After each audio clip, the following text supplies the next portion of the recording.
Hello and welcome to Reading Aloud. I'm standing on the balcony of the Old Midland Bank here in the centre of Birmingham.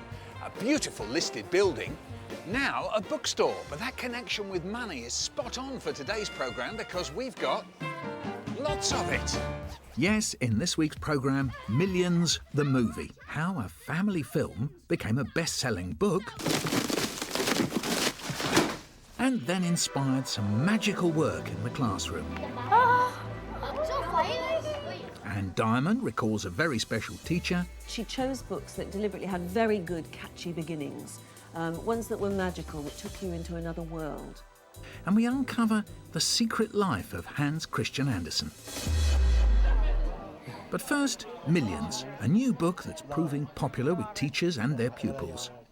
It began life as a movie.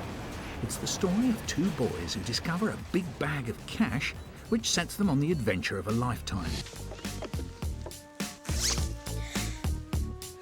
They soon learn that true wealth has nothing to do with money. Where'd you get that? You can see it too then? Well, you know, sometimes you see things, don't you? And other people can't see them. Frank Cottrell Boyce, who wrote the screenplay and then the book, loves meeting his young readers at events like this at Birmingham Central Library. What inspired you to actually write this book? The idea of a story that starts with somebody finding a bag of money is actually a very old idea. There's a story like that in Canterbury Tales, which is by Geoffrey Chaucer, which was written in like 1480 something. And I was quite interested in doing that story with children because you have advertising and stuff aimed at you. When I was little, if that had happened, people would have wanted a pony or a boat or something like that. Whereas when we were auditioning people for the film and we asked them what they'd do with the money, they all knew exactly what they wanted to do with the money. All the boys wanted an Xbox or a Game Boy. See this house?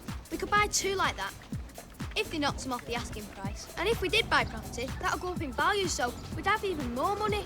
I think what was good about it was that I absolutely knew that the story worked because I'd worked on the screenplay all that time and I knew what order events should come in. And I guess what was hard was having to write he said, because of course you never, in all your career as a screenwriter, have to write he said.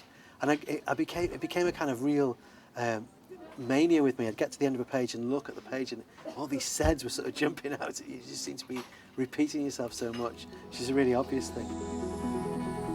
I think the film really looks at what money could actually do. It's not like they go out and splurge it all on a simple thing. They really come to understand just how vast and complicated a thing money is and how it completely takes them over. The money swamps them. The book's moral tale has been picked up by one teacher here at St Joseph's Roman Catholic Junior School in Birmingham. Melinda Fabro is not only reading Millions with the class, she's also devised a whole range of activities around the theme of money using characters from the book.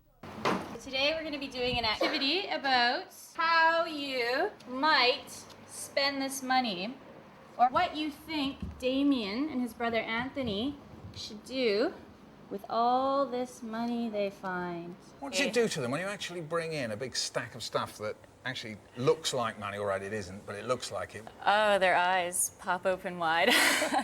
Their jaws drop open. They're very disappointed to hear that it was fake money and they weren't allowed to take it with them when they left. Having teased the class with a big bag of cash, Melinda got the children brainstorming a money mind map. Millions of sweets. What are you going to do with millions of sweets? Eat them all. I thought about no more school. Bling bling. Bling bling. The first thing that came to Daddy's mind was bling bling. Before I start handing out this cash, I want to brainstorm a few ideas about what we might spend this cash on. Dries. You need food to survive. Iman. Clothes. Peter. Cars. Dominic. A diamond ring. Who are you going to buy a diamond ring for? Miss Pepper. Best student ever. We've brainstormed different sort of ideas of what we must spend this money on. I'm going to be dropping on your tables £40,000. So you're going to have to decide what you're going to buy. What you'll have to do is use one of those papers to keep track of your spending. So can you take a minute right now and decide who in your group is going to be the accountant? They were supposed to work as a group and sort of agree on the list of items, but of course the dominant personalities come out and say, no, we're spending it like this. First of What I would say, buy a house. We've got £10,000 left. Food and drink another 1,000. What do you drink? 29,550. It was interesting when we were doing the project because the things that they thought that they could buy were just extraordinary. You know, they were going to buy mansions and cars and dolphins and aquariums and and it was really like, you know what, £10,000 isn't going to go that far. And at the end, we just thought, because we had 27,500 left, we'd buy a cinema for 20,000. Did you give any money away? No. No.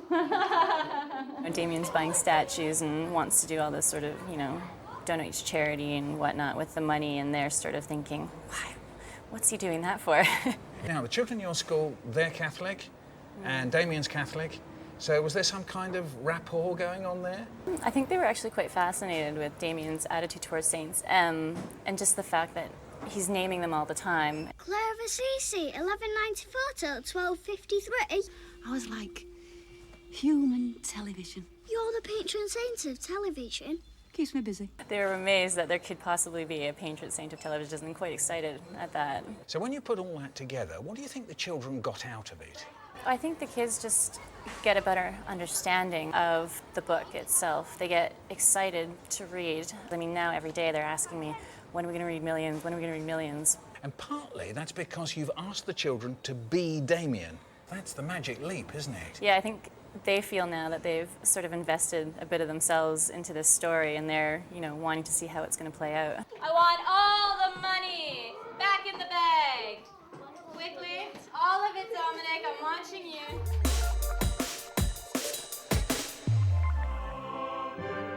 And now, hallelujah, we praise those teachers who inspire reading. TV presenter Anne Diamond had one such evangelical English teacher, and she's never been able to look at a wardrobe in the same way again. We had a teacher at our school who used to read to us the first couple of chapters of a good book and hope that it would inspire us enough to read the end ourselves. And I remember her reading the first chapter of The Lion, the Witch and the Wardrobe, and I must have been about 8, and it absolutely fired my imagination. She chose books that deliberately had very good, catchy beginnings, ones that were magical, that took you into another world. And then she left you at the doorway of this new world, literally at the back of the wardrobe, waiting to go into the forest. And I spent the whole of my childhood checking the backs of wardrobes just to see, just in case the magic was real. She took a step further in, then 2 or 3 steps, always expecting to feel woodwork against the tips of her fingers. But she could not feel it. Next moment, she found that what was rubbing against her face and hands was no longer soft fur, but something hard and rough, even prickly. "Why, it is just like branches of trees," exclaimed Lucy. And then she saw that there was a light ahead of her. Something cold and soft was falling on her. A moment later, she found that she was standing in the middle of a wood at night time with snow under her feet and snowflakes falling through the air. As soon as I had children, one of the delights that I really looked forward to was reading to them The Lion, the Witch and the Wardrobe again and watching the same fire light up in their eyes. I just love it. It's a brilliantly written book. The author of that book, C.S. Lewis, once said, "Fairy stories may say best what's to be said." Of course, the master of fairy tale writing must be Hans Christian Andersen. He wrote over 160 of them, tales like The Red Shoes, The Little Mermaid, The Emperor's New Clothes and The Ugly Duckling. At last, the big egg cracked.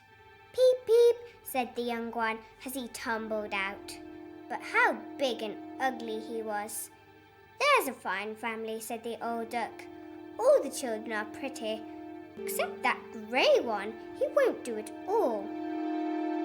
The Ugly Duckling there, a story we all know, but there's another story, the story of Hans Christian Andersen himself, and we've been reading a biography by Jackie Woolschläger called The Life of a Storyteller. Some unfamiliar things here, Julia. Perhaps not a side of Hans Christian Andersen that many of us knew about until Jackie found them. Well, no, but it does give a wonderful picture, of this difficult, unhappy man who came from a very impoverished childhood and then became the sort of toast of the whole of Europe, really. It started in Denmark and then spread. But also it gives a wonderful picture of the Danish society, which was obviously absolutely tiny. Everybody knew everybody.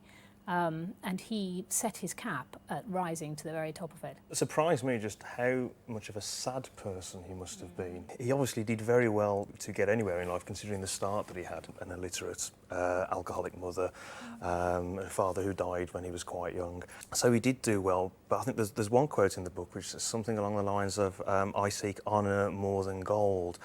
And it just struck me, yeah, you sought honour, but you didn't really give yourself a chance to develop your own life at all. And I think he died rather sad, rather frustrated, without really knowing who he was himself, but having left a legacy of some wonderful stories.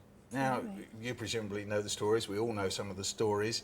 Reading a book like this, does it cast a light on the way we read those stories? I don't think it changes the story at all. I think the stories stand alone and have their own merit, but I do think actually having found out about him in the detail that we did in this book has certainly made me look at him in a very different way. Yes, we start seeing some themes through the stories of the outsider, the person who's repressed in one way or another. Has it changed your view of the stories at all, Julia? Not of the stories, because I think I've always thought the stories had a kind of black heart. But I think it's very interesting that somebody who had such a sort of poor childhood himself should ever have thought he wanted to write stories for children. That seems to me a strange thing. But I think that came from him never having actually left his childhood. He seemed to remain stuck in his childhood, and he was much happier when he was with younger people and made a lot of friendships. He befriended a lot of children as well, didn't he? He certainly throughout did. the years. Well, of course, effectively, he ran away from home aged 14 and ran to Copenhagen from this little provincial island and was going to make his way in the theatre at that stage. I mean, it's a bit like I'm a Celebrity, you know, he was determined, in Danish terms, he would have been on Big Brother, you know, he was determined to be a star in some way.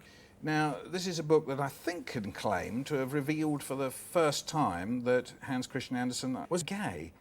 Does that matter? Is that interesting? To his stories in schools and storytelling? No, not in the slightest. If people want to know that about somebody and the information is there, then fine. But, you know, if at any point it's going to make any difference, we shouldn't really be pursuing it that way. He was a great storyteller. That's what should be standing up. It doesn't change what you think about the stories, but it is extremely interesting to know who was this guy? Why did he write these stories? Why do they work so well as stories for children, or do they work much beyond that?